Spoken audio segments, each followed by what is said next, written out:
اعوذ باللہ من الشیطان الرجیم بسم اللہ الرحمن الرحیم۔ عزت انسان کا زیور ہے۔ عزت کی ایک دن کی زندگی ذلت کی 100 سال کی زندگی سے بہتر ہے۔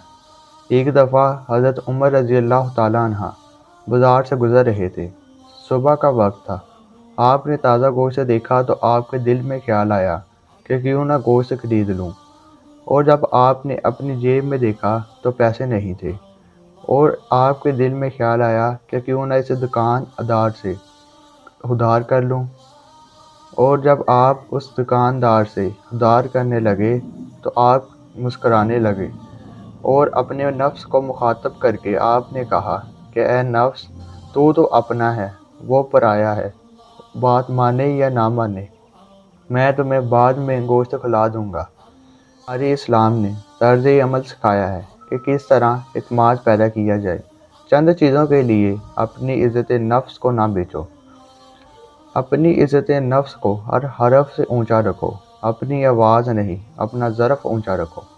عزت نفس ایک ایسی چیز ہے کہ اس سے قیمتی چیز کوئی نہیں ہے۔ اگر کوئی شخص آپ کی عزت نفس کو پامال کرے تو اس سے رابطہ اذیت ہے۔ روم کا بادشاہ ایک دن قرآن مجید پڑھ رہا تھا۔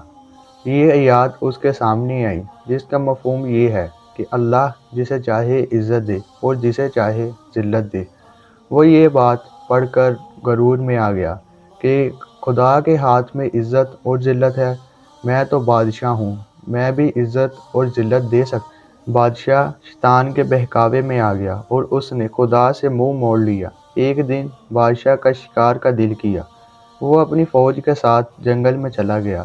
اس نے ایک خوبصورت ہرن دیکھا اور اس کا دل کیا کہ میں اسے زندہ پکڑوں گا، اور اسی خوشی میں آ کر اس نے اپنا گھوڑا دوڑانا شروع کر دیا۔ وہ ہرن کے پیچھے بھاگتا بھاگتا اپنی سلطنت سے باہر چلا گیا، اور اچانک ہرن اس کے آنکھوں سے غائب ہو گئی، اور اس نے اپنے آپ کو کسی دوسرے بادشاہ کی سلطنت میں پایا، اور اس سلطنت میں ڈاکو اکثر لوگوں کو لوٹ لیا کرتے تھے۔ اس بادشاہ کو ڈاکو سمجھ کر پکڑ لیا گیا اور اس سلطنت کے راجا کے سامنے پیش کیا گیا۔ راجا نے حکم دیا کہ اس کے دونوں ہاتھ کاٹ دیے جائیں۔ راجا نے بہت اصرار کیا کہ میں ڈاکو نہیں بلکہ بادشاہ ہوں، لیکن اس کے دونوں ہاتھ کاٹ دیے گئے۔ راجا کی بیٹی کو قرآن پاک پڑھنا سیکھنے کا بہت شوق تھا۔ راجا نے اعلان کیا کہ جو شخص میری بیٹی کو قرآن پاک پڑھنا سکھائے گا، میں اسے منہ مانگا انعام دوں گا، اور بادشاہ نے ذمہ داری لے لی کہ میں آپ کی بیٹی کو قرآن پاک پڑھنا سکھاؤں گا۔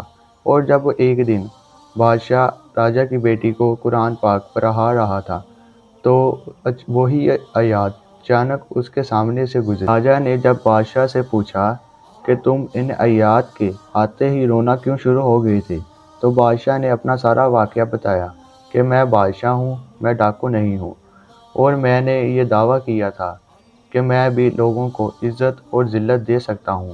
راجا نے کہا کہ تم اللہ سے معافی مانگ لو، اور راجا نے اس سے اپنی بیٹی کی شادی کر دی۔